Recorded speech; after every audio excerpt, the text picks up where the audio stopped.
Hello tout le monde et bienvenue dans cette nouvelle vidéo, j'espère que vous allez bien. Aujourd'hui je vous retrouve pour la première vidéo de 2023 et du coup j'espère que vous avez passé de très belles fêtes et que vous avez pris plein de bonnes résolutions que vous allez tenir, n'est-ce pas? Aujourd'hui on se retrouve parce que j'avais envie de faire une petite vidéo pas trop prise de tête mais qui démarre l'année on va dire en beauté avec des livres que j'ai hâte de lire cette année, mais pas n'importe quel livre, des livres qui sortent cette année et que j'ai hâte de découvrir. L'année dernière je vous avais fait un peu ce principe avec des livres que j'avais déjà dans ma pile à lire ou alors qui existent déjà en fait et que je voulais absolument lire. Donc là ça va juste être des sorties qui me font très envie.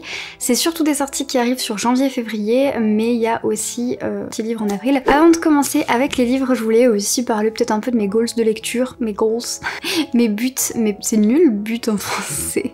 Mes objectifs de lecture pour l'année 2023, tout simplement pour dire qu'il n'y en a pas trop. L'année dernière, je voulais lire plus de livres en VO, je voulais lire plus de fantasy je crois, voilà, plus de classiques, ah oui je voulais aussi lire plus de classiques de la fantasy, ce qui a été un fail assez monumental hein, je pense on peut le dire, mais en fait je me suis rendu compte que je m'en foutais des classiques et que j'avais plutôt envie de découvrir des nouvelles choses. Mais du coup je dirais que cette année, il n'y a pas d'objectif en soi, j'ai pas d'objectif de nombre de livres à lire parce que c'est hyper stressant et j'ai pas envie de me stresser ou quoi avec ça, et puis j'ai pas envie de faire la compète ou quoi, que ce soit avec moi-même ou avec d'autres gens. Je trouve ça intéressant de mettre un nombre de livres, mais moi je suis quelqu'un qui me met trop la pression et par le passé ça m'a pas mal stressée, donc aujourd'hui je le fais plus, mais c'est vrai que je le faisais à un moment donné et je suis contente, voilà, j'avais atteint mes petits objectifs, tout était cool, super. Là cette année j'ai quand même lu 91 livres, donc je suis contente, je compte les graphiques et tout hein, dedans, donc je suis très contente, c'est un beau bilan.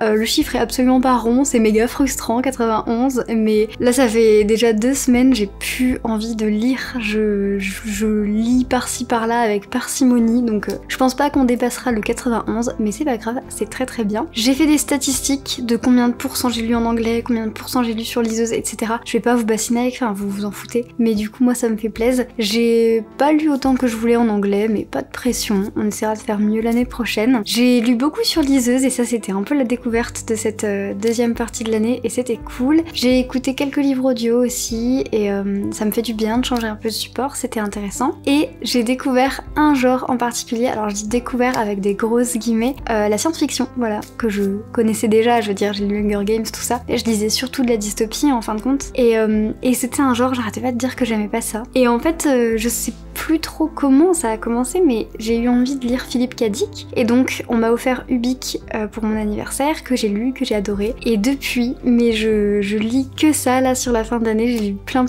science-fiction, et c'était vraiment cool. J'ai essayé autant quelques classiques que quelques nouveautés vraiment assez insolites, des petits ovnis et tout, et c'était vraiment très chouette. Et donc l'année prochaine j'ai envie de continuer à lire de la science-fiction et j'ai envie de continuer à découvrir des genres si j'en ai envie. De la même manière j'aimerais bien vider ma pile à lire, alors je sais c'est bête, tout le monde dit ça, mais je suis sur une bonne voie. Il y a quelques années j'avais réussi à avoir un livre dans ma pile à lire à un moment donné, mais en fait entre les salons du livre, les moments où tu pars en vacances et t'as envie d'acheter, après elle était de nouveau pleine en fait la pile à lire, mais c'est pas très grave. Et là cette année j'ai vraiment tenu un bon bout, je pense que j'ai rarement dépassé les 10 livres dans la pile à lire, surtout sur la deuxième partie de l'année j'étais hyper raisonnable, la plupart du temps elle a été à 4 ou 5 livres, là je crois qu'elle est à 6 livres ma pile à lire, et c'est vraiment parce que j'ai une petpetite panne de lecture de fin d'année que du coup il y a rien qui sort mais il y a rien qui rentre. Ça fait super longtemps que j'ai pas acheté de livres, c'est plutôt cool, et voilà, je pense que l'année prochaine j'ai envie de continuer sur cette lancée de vider la pile à lire et de la faire tourner en fait, parce que moi avoir des grandes piles à lire ça me stresse, mais ça me stresse, c'est déjà en termes de place, en termes de ok tu pourras jamais lire tout ça, donc moi j'aime bien quand il n'y en a pas beaucoup et que ça tourne régulièrement,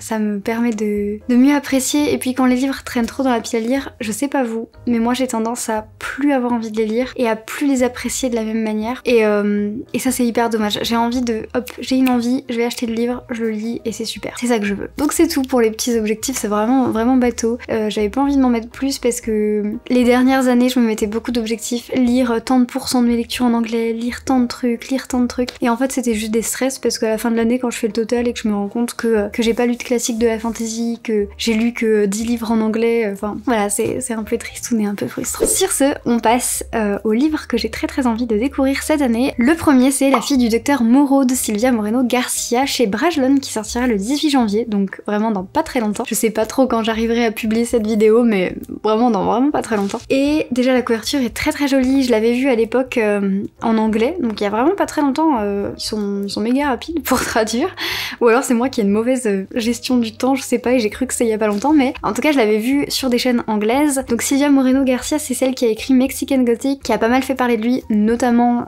sur la sphère anglaise, plus qu'en France j'ai l'impression. Et il était assez sympa, ça ressemblait un peu à du Jane Eyre mexicain, il y avait du mystère, un manoir, voilà, très ambiance gothique mais Mexique, voilà, tout est dans le titre, hein, Mexican Gothic. Et c'était classifié horreur, alors ça par contre, j'en avais déjà parlé, j'avais fait un vlog pendant que je le lisais, je trouvais que c'était pas très horreur, donc moi c'était parfait pour moi hein, au final, parce que quand c'est trop horreur, j'aime pas trop, j'ai peur en fait, tout simplement. Et du coup c'était sympa, c'était pas un coup de cœur, mais c'était une lecture assez immersive et assez, addictive, page turner, donc c'était cool, puis c'était court, donc c'est vrai que j'ai assez hâte de découvrir ce qu'elle fait d'autre. Et puis du coup ça a l'air d'être un peu dans la même veine. Je viens de relire le résumé vraiment en vitesse, et en gros si j'ai bien compris, on suit donc la fille du docteur Moreau, on suit le docteur Moreau, un chercheur, il y a des recherches sur des espèces de créatures mi-humaines, mi-créatures justement, et il y a tout qui va partir en vrille. Ça a l'air sympa, ça a l'air de mêler un peu le gothique, le fantastique et l'horreur. Je sais pas si ça va être beaucoup horreur ou pas, hein, à voir, parce que moi j'ai vraiment pas envie que ce soit trop, donc ça a l'air plutôt cool. On enchaîne avec le livre suivant, c'est le livre de la nuit de Holly Black, chez De Saxus, qui sortira le 26 janvier. Je suis assez curieuse de ce livre parce que Holly Black, je l'ai pas mal vu passer, si je dis pas de bêtises, c'est elle qui a écrit Le Prince Cruel et cette série quoi. Donc c'est une série young adulte, et c'est une série que j'ai pas lue personnellement, mais je sais que j'ai pas envie de la lire parce que ça parle de tropes qui me parlent pas forcément. Je crois qu'il y a un truc Enemies to Lovers, c'est très basé sur la romance et tout. Voilà, c'est un genre de bouquin qui, je sais, me plaît pas trop. Et du coup, quand j'ai vu celui-ci, déjà, je l'avais vu sur les chaînes anglaises, The Book of Night, le titre avait l'air trop cool, la couverture avait l'air trop cool, et je me disais, ok, ça a l'air génial, mais est-ce que Holly Black peut me plaire dans son style, dans sa manière d'écrire, dans sa manière d'amener les sujets? Je ne sais pas. Et là, je pense que je vais quand même essayer, parce que du coup, c'est son premier livre adulte, si je dis pas de bêtises, donc c'est de la fantasy adulte, et De Saxus, ils le vendent comme un mélange entre Neil Gaiman et Erin Morgenstern. Donc Neil Gaiman, que j'adore de tout mon cœur, qui a écrit Neverwhere, Coraline, Good Omens, etc. Et Erin Morgenstern, qui a écrit nul autre que La mer sans étoiles, à savoir mon livre préféré de tous les temps, je crois. Donc ça peut valoir le coup. Maintenant, je sais que les éditeurs, souvent, ils disent un petit peu des trucs pour nous donner envie, et puis c'est vraiment capillotracté, comme on pourrait dire. Donc je sais pas trop. J'ai peur que ce soit un peu trop cliché, peut-être vu et revu, je sais pas, parce que au vu du résumé, ça a quand même l'air un petit peu. Si j'ai bien compris, on suit une meuf, je me souviens plus de son nom déjà, je crois que c'est Charlie.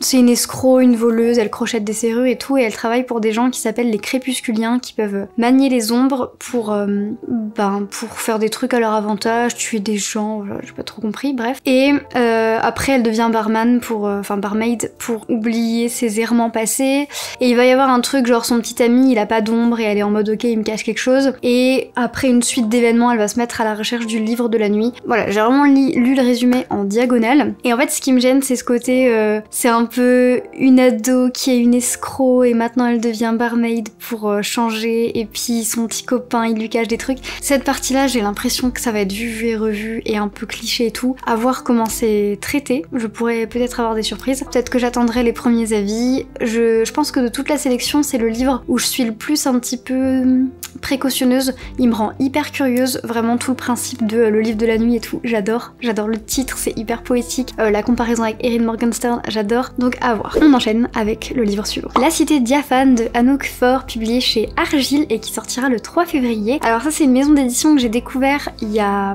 quelques mois à peine, mais je crois qu'elle est assez récente, et c'était parce que j'ai acheté Un étranger en Hollande, que j'ai toujours pas lu, mais vraiment honte à moi, ce livre a l'air génial, et je l'ai toujours pas lu, et du coup leurs couvertures sont sublimes vraiment, mais trop belles, j'adore, je suis trop fan. Ils ont sorti quelques autres livres depuis qui ont l'air vraiment trop cool, notamment Le pays des fantômes ou Un pays de fantômes, je sais plus, dont Guy Mosterrier avait parlé, qui me rendait assez curieuse, et là j'ai vu La cité diaphane, déjà le nom a l'air génial. Moi c'est vraiment le genre de nom qui me parle, ça fait très magie, ça fait très... pas de la fantasy pure vraiment, voilà, je sais pas comment dire, mais ça fait pas heroic fantasy, ça fait vraiment petite magie, tranquillou, petits contes et légendes. J'adore, la couverture est sublime. Et j'ai pas lu le résumé, je crois que j'ai lu genre 2 lignes et ça m'avait déjà conquise, mais je vais vous retrouver ça. Ok, relire le résumé m'a donné trop envie. En fait on parle d'un bâtiment, d'un espèce de monument, d'une cité qui s'appelle Roche Étoile et qui a été autant merveilleuse et a connu autant la richesse que le déclin, que la chute. Et apparemment un jour ces puits, ses eaux, ses rivières se sont transformées en poison mortel et donc la cité est devenue une nécropole. Et attendez, il y a une phrase qui m'a vraiment donné trop envie, c'était la cité sainte de la déesse sans visage, désormais une nécropole brumeuse, un truc comme ça. Cité sainte, j'adore. Déesse sans visage, j'adore. Nécropole brumeuse, j'adore. C'est trop bête, hein, c'est juste des mots, mais c'est des mots qui me donnent une ambiance que j'adore.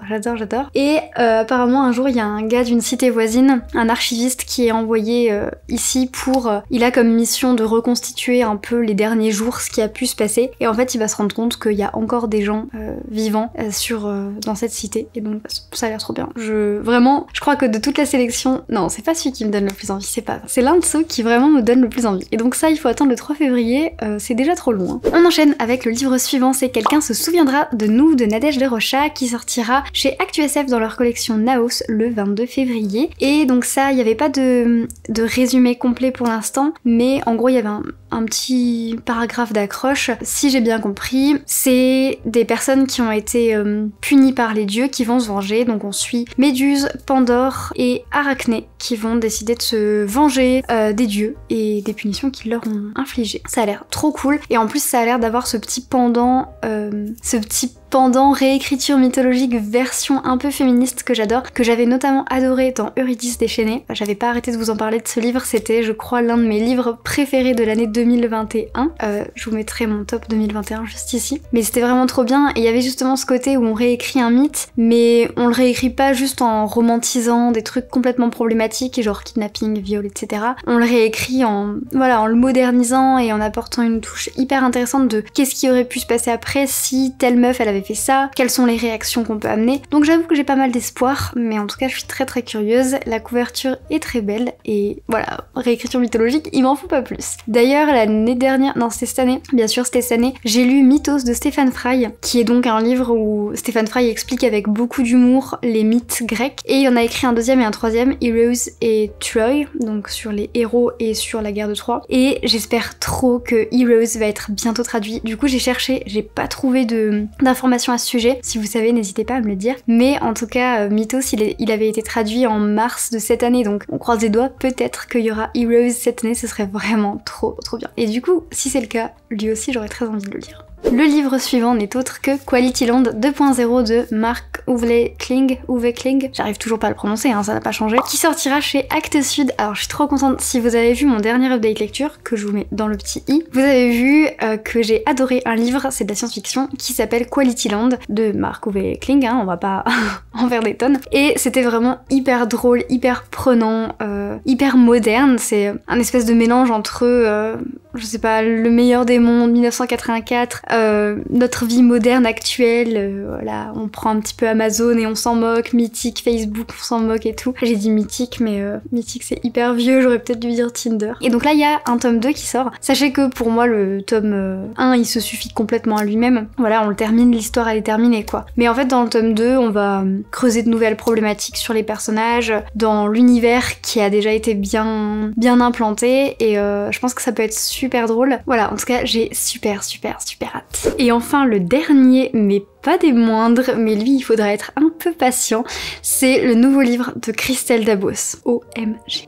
Je pense que vous avez probablement déjà vu l'annonce sur Instagram, sur voilà, peu importe où vous suivez Gallimard, peu importe où vous suivez Christelle Dabos, mais du coup elle va sortir un nouveau roman en avril 2023 chez Gallimard qui s'appelle Ici et seulement ici, donc il n'y a pas de date précise autre que avril 2023, ce qui est déjà génial, ça va arriver super vite, et il n'y a pas non plus de résumé, il n'y a pas de couverture, il n'y a pas grand chose, chose, il y a juste un petit blabla qui a l'air pas mal, voilà, pas mal intéressant. Ici ne ressemble à nulle part, ici n'obéit qu'à ses propres règles. Ici il y a des hauts, des bas, des pairs et des impairs. Et quoi qu'il arrive, tout le monde passe par ici. C'est ce que elle a noté dans son petit carnet. Ça a l'air un peu intriguant, donc ça a l'air d'être quand même un peu magique. Et puis ça a l'air d'être de la magie à la Christelle de Beauce, quoi. Vraiment, la passe miroir c'était en même temps magique et en même temps loufoque, enfin vraiment trop génial.